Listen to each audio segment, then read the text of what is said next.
What's going on, everyone? Welcome back to the Cinefile Diaries. This is episode 21.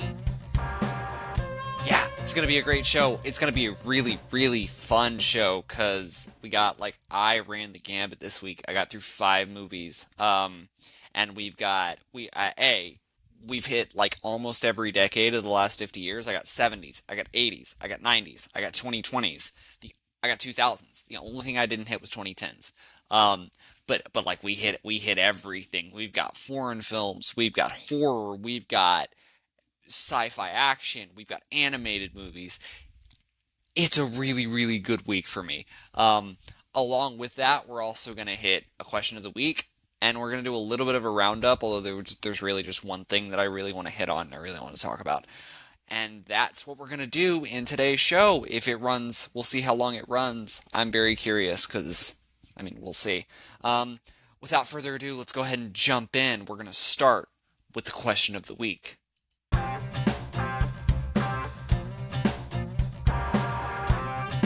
So basically, the question of the week this week is, what do I think of the way the MCU has handled the Hulk? And I think the answer is not well. To be fair, that's not a commentary on the quality of the projects. I think for what it is, She-Hulk is actually really fun. I think if She-Hulk had been released on like ABC, a lot more people would have positive things to say about it because it was released on Disney Plus and it was touted as an MCU show, I think that really hurt. You attracted the wrong crowd. You attracted the wrong target audience to that show, and that hurt the buzz and hurt people's opinions of the show. Where else have we seen Hulk? I guess just Endgame. We've seen Smart Hulk in Endgame, and I don't really know why they've made the decisions that they've made with the Hulk. I think he's fine. I think the characterizations are fine, especially in She-Hulk. I think the way he's developed in his relationship with Jen in She-Hulk is fine, but I don't know why we went from the Hulk to just Mark Ruffalo. Like, how did we get from Edward Norton to here? Because there's no way in hell they would have Edward Norton do what they have Mark Ruffalo doing. Like, I don't really like the direct, which is fine. Like, it's fine that you designed a character around an actor. It's fine that you gave that character more distinct features from that actor. I think all of that's fine. I just don't know why we had to lose the Hulk in the process.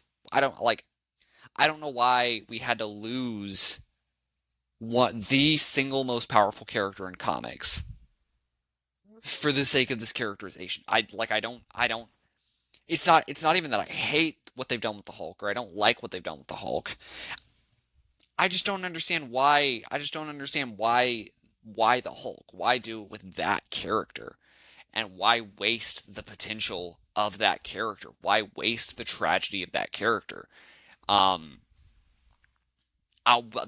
character I think they've done this really well with, even in through all of their appearances is Thor. I actually really like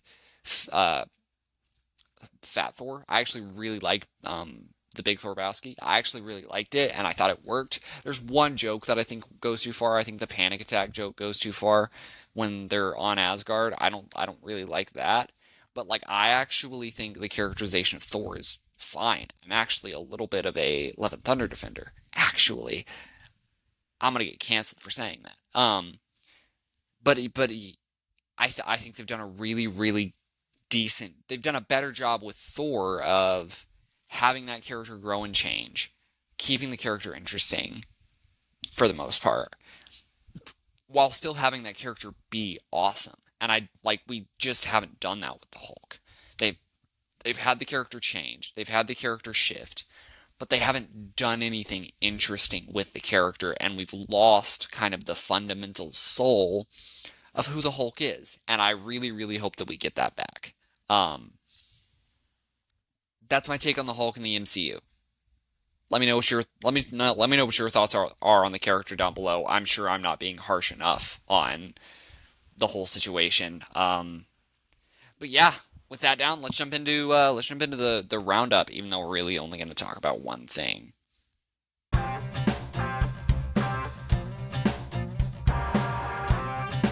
So with the roundup, I wanted to touch on a TV show that premiered its final season on Netflix over the weekend, and I watched it in 2 days. That is Never Have I Ever season 4.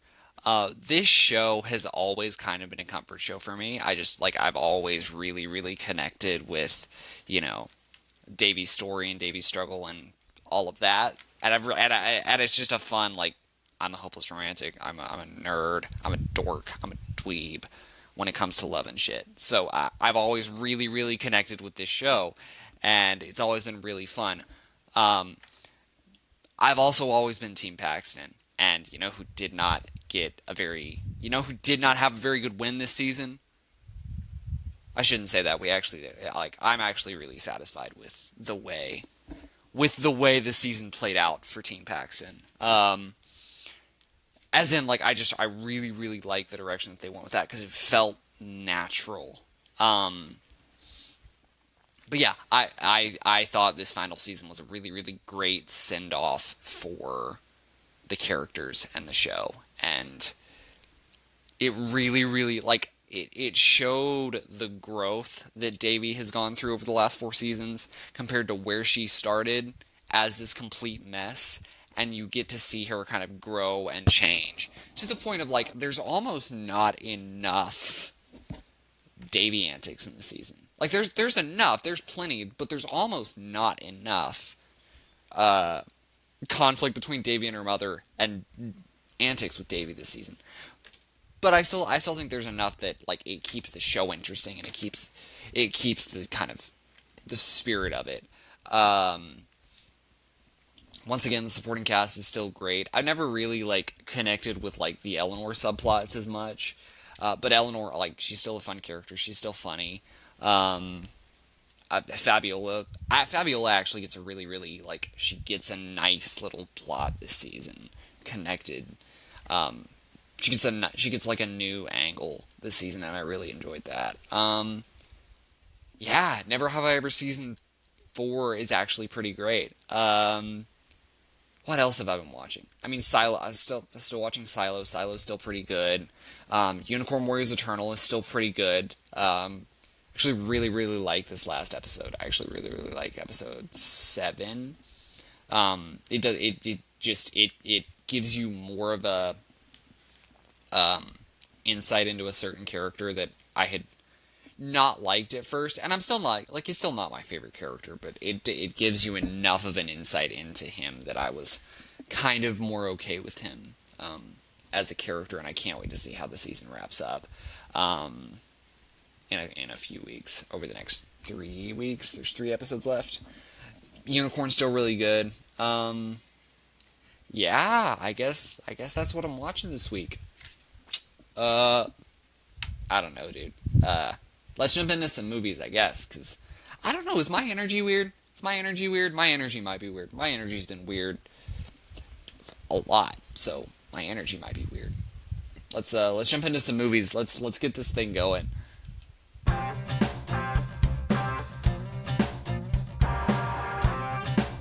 Okay, so the first movie that I watched this week, starting off on, like, a pretty solid note, like a pretty good note, and that is Treasure Planet 2002.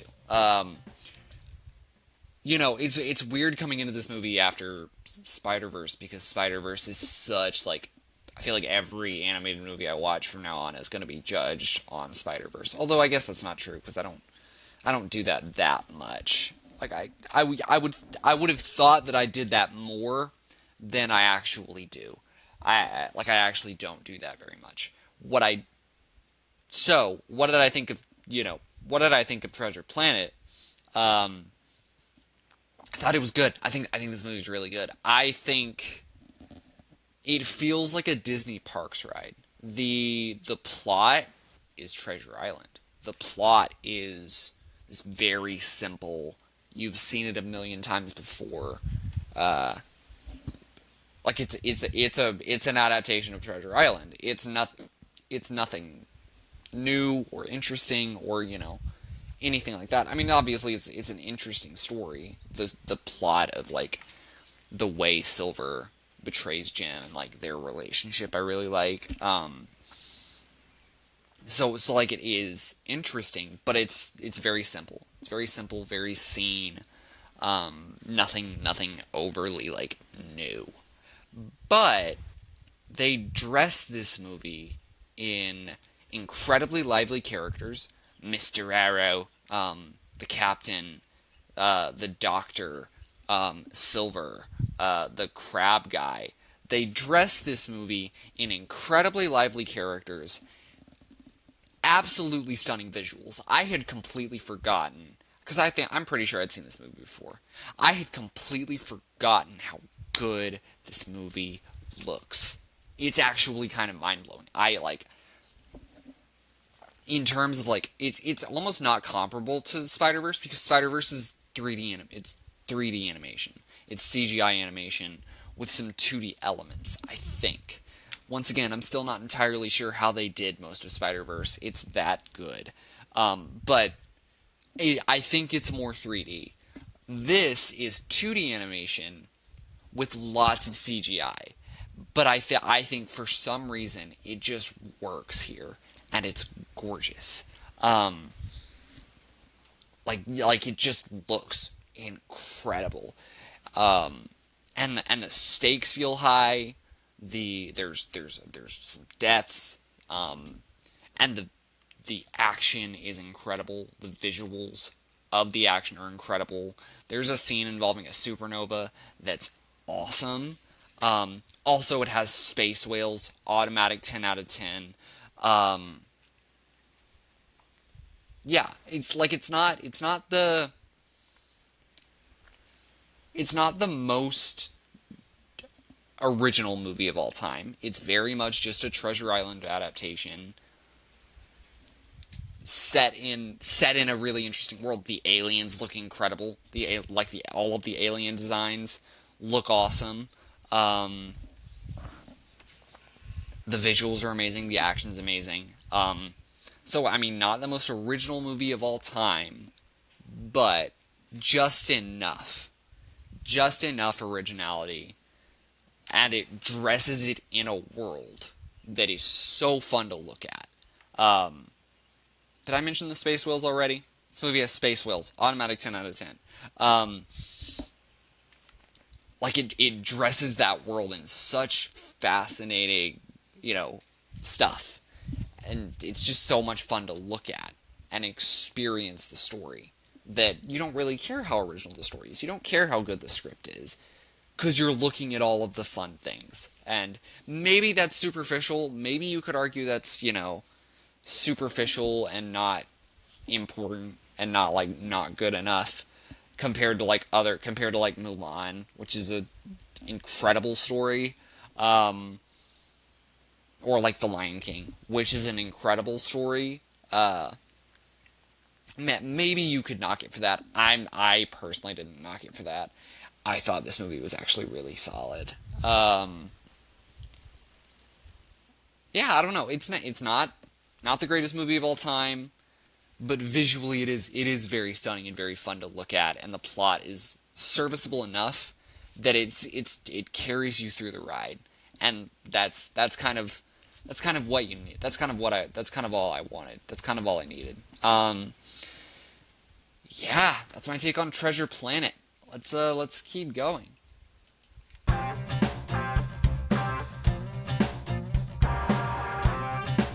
Second movie that I watched this week, and I'll be fully honest, maybe I didn't pay enough attention to this one.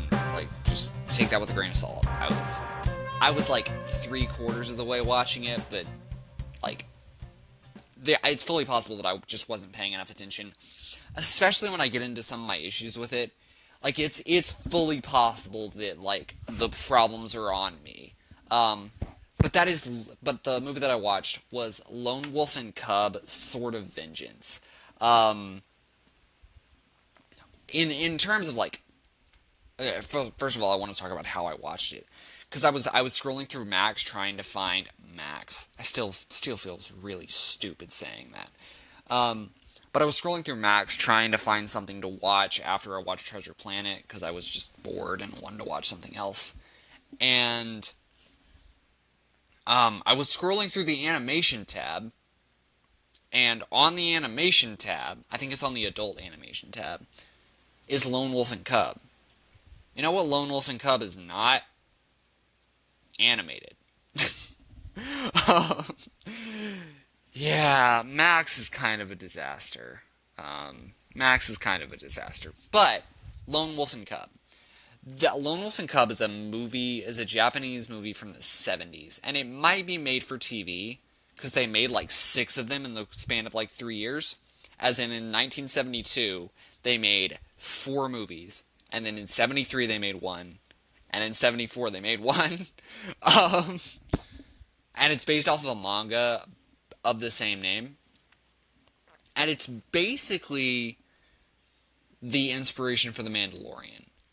You have the character of Ito Ogami, I believe his name is Ito Ogami, who is an executioner for the shogunate, and he is then framed for his wife is killed, and he's framed for a crime he didn't commit. So he's forced to walk the land as an assassin with his infant son in a cart. It's basically The Mandalorian with a different setup. Um, and I thought it was fun. I thought it felt like a TV show. Like it felt like a TV show. It didn't really feel. There's nothing about this movie specifically that was like super exciting or like made me want to watch. Like, there's nothing about this movie that like blew my mind, but it does set up a world I want to spend more time in, characters I want to spend more time with, and it's just a fun like kung fu action movie. There's not much I will say there's not like much action in this movie. This movie is very much set up. It spends a lot of time dedicated to Ogami and the setup and like him losing his wife and the crime. And although I mean it opens with Ogami beheading a child, so these movies are kind of metal. These movies are kind of these movies are kind of wild, man. Cause like there is not a lot of action, and then it'll get hyper violent for like 5 minutes, and there will be a great sword fight sequence. There's a couple really, really good sword fight sequences in this movie that are covered in blood and like beheadings, and it's awesome. Um, but like the actual plot is just like, okay, that was fun. That felt like an episode of TV from the 70s. Um, I will say there's a maybe it's because I wasn't paying enough attention, but there's a scene involving a prostitute that was like really unnecessary. And I was like, oh, what are we doing here? Why is this happening? But maybe like, and I was paying attention for that stretch, but maybe I missed some setup for it or something. Um, but like other than that, and then the other issue is like there's flashbacks, so it flashes back to like his wife dying and him getting framed, and then there's a present day story of involving him like at a resort with a bunch of outlaws. That's like basically an episode of TV, and I didn't think there was a clear enough delineation between the flashbacks and the present day. So I was really confused. I was like having to look up summaries of the movie on IMDb like halfway through just to make sure I knew where the hell I was. Um,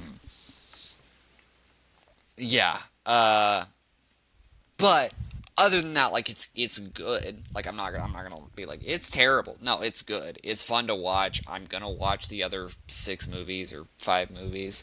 I would be more interested. There's a couple TV shows also. There's another movie also, but it's like a reboot or a remake. Um, it feels like an episode of TV. It feels like watching it. So like I want to continue the story because it sets up this central conflict that runs through the whole series. And obviously, I want to keep watching Ito and Daigoro. I want to keep watching this guy and his son murder people. This guy and his infant child murder people. It's like the Mandalorian, but more metal. Yeah, I don't know. It's good. It's perfectly fine. Like it's good. It's fun. I don't know. I don't know if I recommend it, but I kind of do. Like it's good. Definitely like if you're into like 70s samurai movies, recommend completely. If you're into like Star Wars even, I would recommend this because there's some nice like politics and world building and all that, and then you get a fun like boy and his guy in his baby series, guy in his baby murder people series. I don't know, it's good. Go check it out. Lone Wolf and Cub, Sword of Vengeance. I've seen the first one. I started the second one and then Max crashed, so I went and watched another movie. Um, yeah, I don't know. It's good though. Go check it out. Go check it out. Let's keep going. Let's jump into the next movie.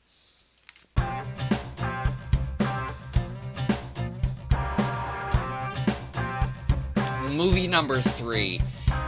Are you ever just like in the mood for an 80s slasher? Cause I definitely was when I watched this. There was just a random YouTube video that was like 13 wildly underrated slashers, and like I feel like my knowledge of slasher canon is like very limited, very limited. Just like the new stuff. Although Sleepaway Camp is really fun. If you haven't seen Sleepaway Camp, maybe I recommend it. I don't know. It's gonna depend on how much mileage you get out of the ending, and I don't want to spoil the ending. But Sleepaway Camp is really good. I really enjoyed it. I thought it was funny. But one of the movies that video recommended was a movie called Intruder. That's a slasher set in a grocery store. I work in a grocery store, at least for the next week. And so I was like, man, I gotta check this out. Like I have to check this out. And it was like the first like 15 minutes is very nostalgic. Or I don't know if nostalgic is the right word because it's still happening, but it's very much like speaking of like text to self reflection, which is a thing that I talk about a lot. It's a slasher about with this group of characters who work at a grocery store, and the grocery store is closing and their jobs are coming to an end. I just said that I work at a grocery store, but my job is coming to an end very soon. So, watching this movie was kind of a little bit of a cathartic experience. It was it's very fun. The opening where like the cashiers are like doing their job and they go and collect carts, and I'm like, yeah, been there, done that. That's me. I know what we're doing here. Um, yeah, I thought that was really cool. I also loved the way this movie shot. Like you can just tell that they rented out like a grocery store because they just do so much with that location. Um, this is a really like low budget indie slasher, similar to like the first Evil Dead, which makes sense because it's directed by Scott Spiegel, who wrote Evil Dead 2, and it stars in a supporting role Mr. Sam Raimi, who directed the first Evil Dead and Evil Dead 2 and Army of Darkness. And there's a Bruce Campbell cameo that's hilarious. um, yeah, so I thought this movie it kind of it wins so many points with me automatically because of that text itself, because of like my history with the subject matter. It wins a lot of points with me there. And then a lot of the kills are really gory and fun to look at. And it's just a really well made, like if you get mileage out of, oh, I know how they did that. I can see the trickery there and I love it. Like if you get mileage out of like being able to see the duct tape in certain ways, um, you're gonna really enjoy Intruder. I know I did because like as a filmmaking nerd, as guy who works at a grocery store, and a guy who loves horror movies, this movie was like made for me. Yeah.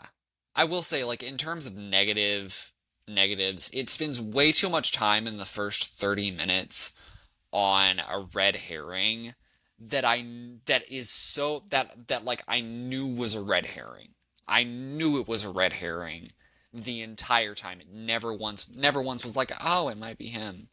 Because the movie tries so hard to make you seem like this guy is the threat. It's pretty obvious he's not. In that same vein, the final twist I was found very, very predictable. Not the final twist, not the thing at the end. The thing at the end I didn't see coming, and I actually thought was cool.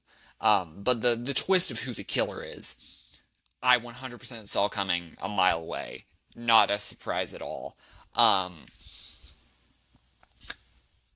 But do you really go to a slasher movie for a great script? I mean, to some extent you do. To some extent you go to a slasher movie hoping it's going to be the first Scream or, Happy Death Day. To some extent you go to a slasher movie expecting that.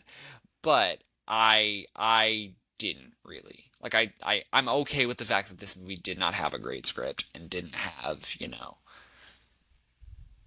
the best character work, and I'm okay with the fact that this movie didn't really handle its mystery all that well because the kills are really good. A guy gets nearly beaten to death with the severed head of another guy. Sam Raimi's in it, and that's awesome. Um, there's not a lot to why I like this movie. I just liked it because it felt like me. And I mean, there's a I love unhinged villain performances. I love watching actors just start to have a blast in the third act of these slashers, and there's a great unhinged villain performance in the third act of this movie. Um, Once again, really well shot, really well edited. There's one kill that I adore because it plays with an edit, and you see it coming, and then it happens, and it's great. And there's one facial model that I was actually kind of blown away by because it's a kill that involves like a close up on someone's head, but like the way it's handled, it has just, like it's not actually the real head, but it looked like a real head to me. I thought that was great. But yeah, I thought Intruder was really solid. It's pretty good. Not the greatest slasher of all time or anything, but I needed something for a Saturday, and this is pretty solid for a Saturday. This is pretty solid for a Saturday afternoon. Um, yeah, go check it out. It's fun. It's a lot of fun. Continuing on the horror trend, let's talk about a 90s horror movie.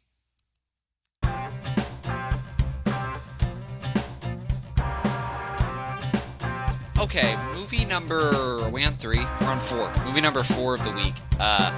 Event Horizon. I was inspired to watch Event Horizon because I saw a clip of it that reminded me of one of my favorite movies, one of my favorite horror movies of all time, Hellraiser. So I was like, man, I guess I gotta watch Event Horizon. Um, to be fair, this movie is very similar to Hellraiser.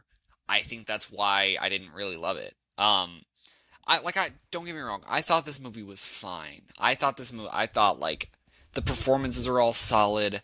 The production design, even though I think in the first like 5 minutes it way over relies on CGI that doesn't look very good by modern standards. It has some pretty PS2 CGI. In the first like 5 minutes, but once you actually get into the plot, I think the movie looks much better. Um, so like it's well made. The production design is actually really good. Um, but I do think there's a little bit of a script problem here.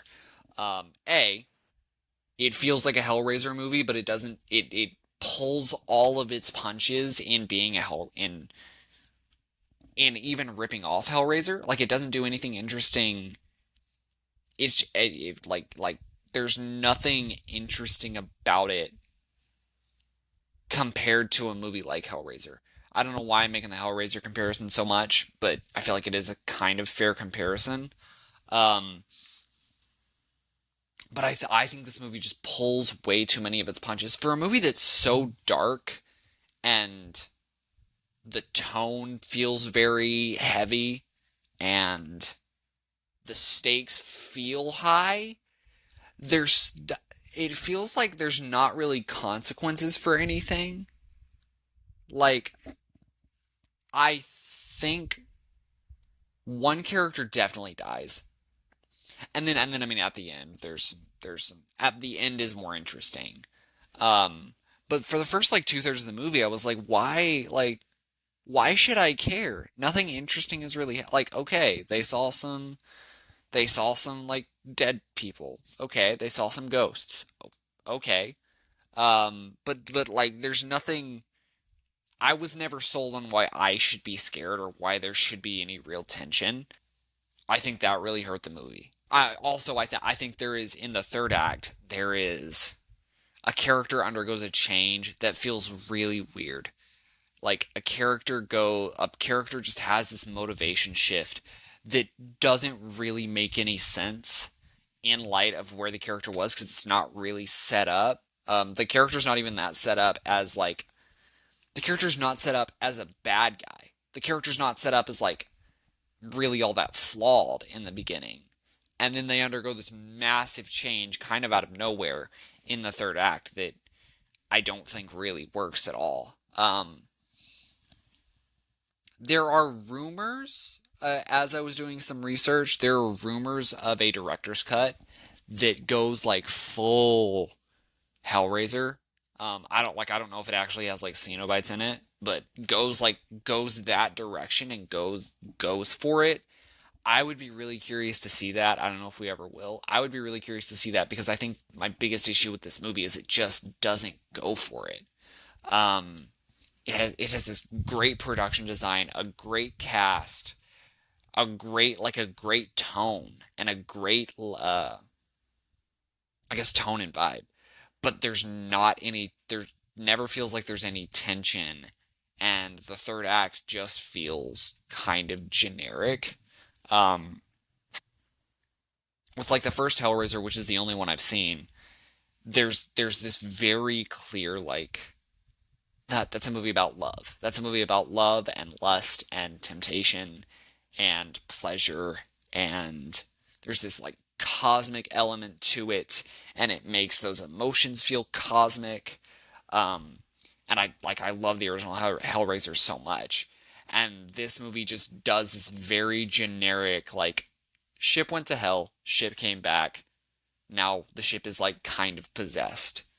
The idea of the ship being possessed just doesn't really make a lot of sense to me. Yeah, I guess it makes sense. It's just boring to me.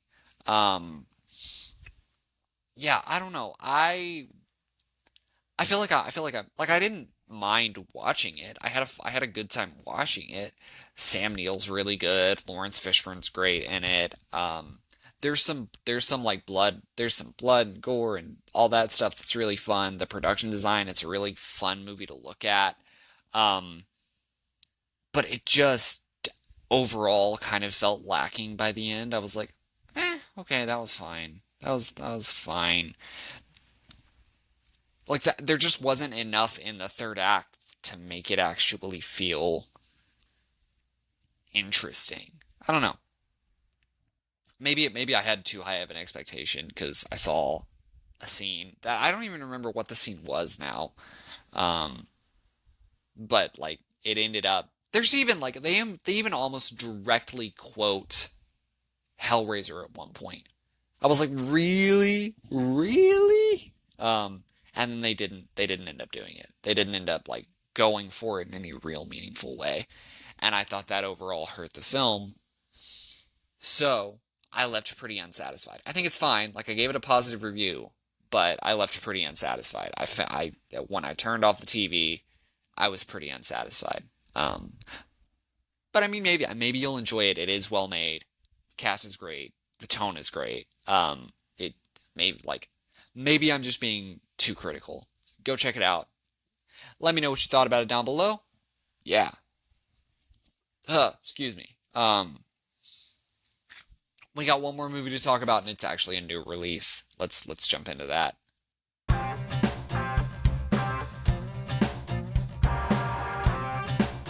Final movie to talk about here is Transformers: Rise of the Beasts. You know, the Transformers franchise has kind of had it rough. I haven't seen the Michael Bay movies in such a long... I haven't seen any of them in such a long time that it's kind of... I don't know what's reputation and what's actually my opinion. But for what it's worth, Transformers The Last Night is one of the worst wide release movies of all time. The fact that that movie, I believe, is a top 10 highest grossing movie of all time, is like a stain on the movie-going audience. The fact that we wouldn't sell that movie so many times is like a stain on the movie-going audience. Because it's such a just miserably made film. So bad. Not the point.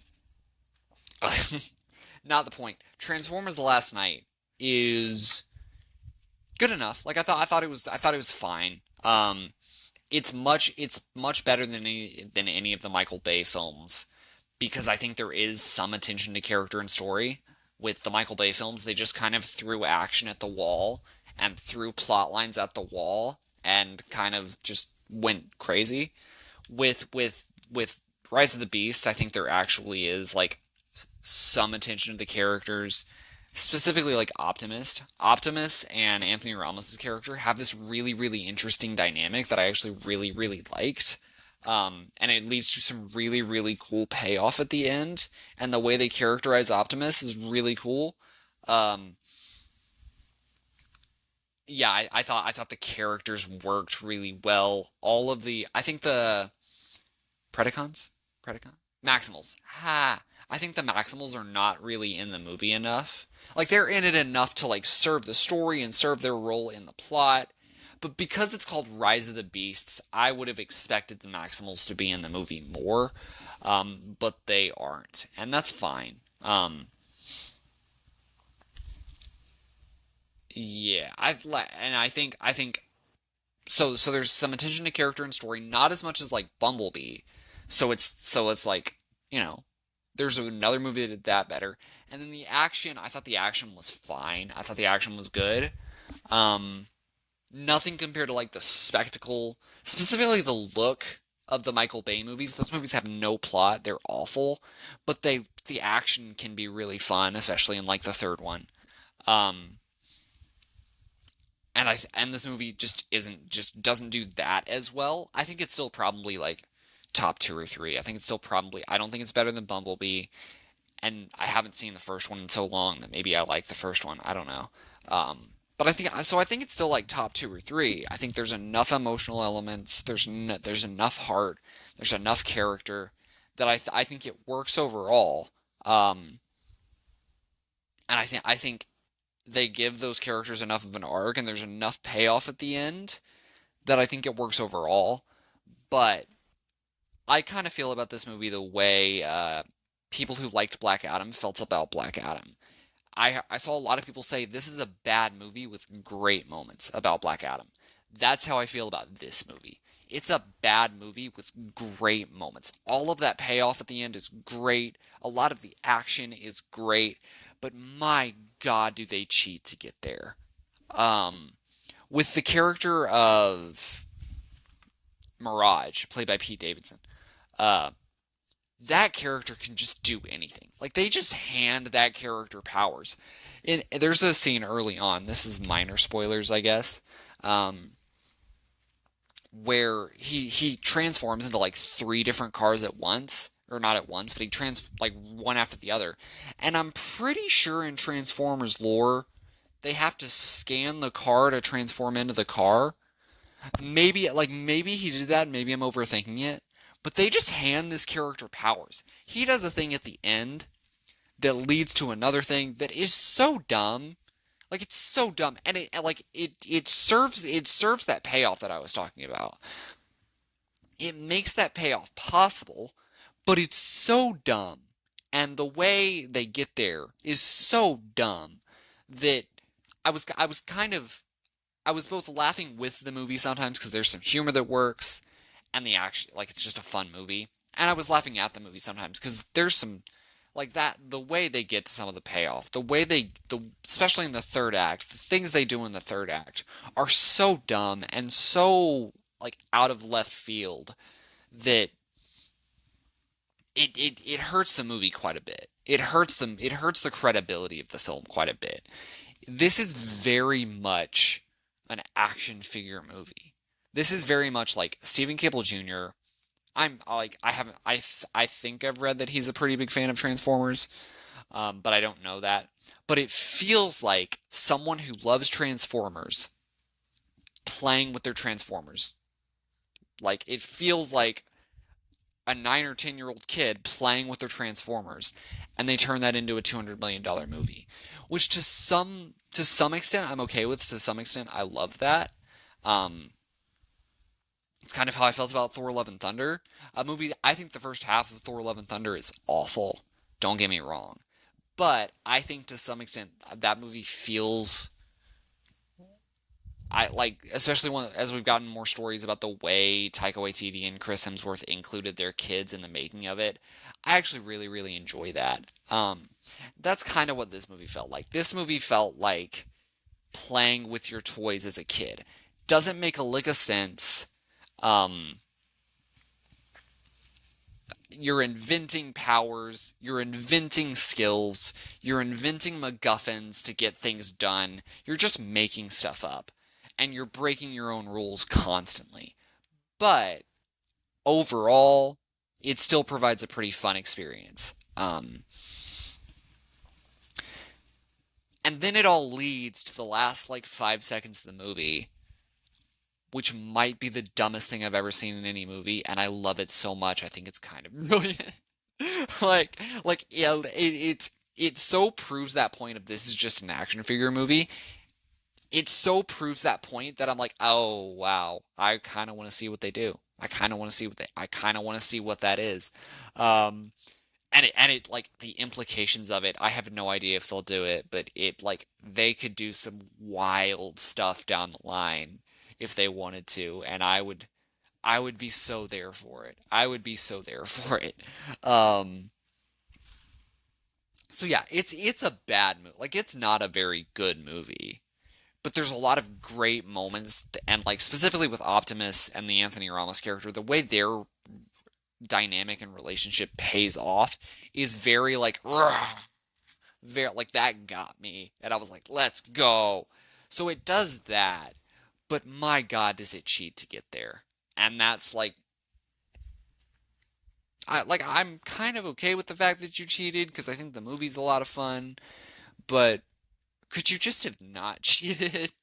But yeah, that's my take on Transformers: Rise of the Beasts. Feel free to comment below and let me know what you thought of the movie. I might do some more coverage of it later this week because I want to talk about that ending. Maybe we'll see. Um, but yeah, feel free to comment below and let me know what you thought of Transformers: Rise of the Beast down below, and we will yeah, let's jump into the outro and wrap up the week.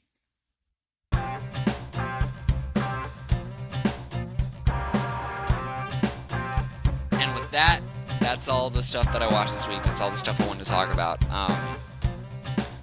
Yeah, I don't know. My energy feels weird. I don't know. Like, I'm sorry if this was a weird episode. I'm sorry if I was low energy. I don't know. Something doesn't feel right. But I don't know. We'll see. But yeah, that it's been a fun week. I did the first two of my mid-year lists last week. That was good. Look forward to the last one, the most anticipated, at some point this week, as well as maybe another Rise of the Beasts video, maybe, as well as I still have to do the Ted Lasso video at some point, and there's a couple others that I want to do. We'll see if they get done. I'm not like, we'll see. We'll see. But yeah, that's my take on movies for the week. Feel free to comment below and let me know what you thought about all the movies that I talked about and what movies I should watch next week. If you have a question for the show, follow, maybe comment down below or follow me on Twitter or do whatever. And yeah, what else was I gonna say? I don't think I was gonna say anything else. without further ado, that's all I've got for you today. We will see you in the next one. Keep watching movies no one else has seen.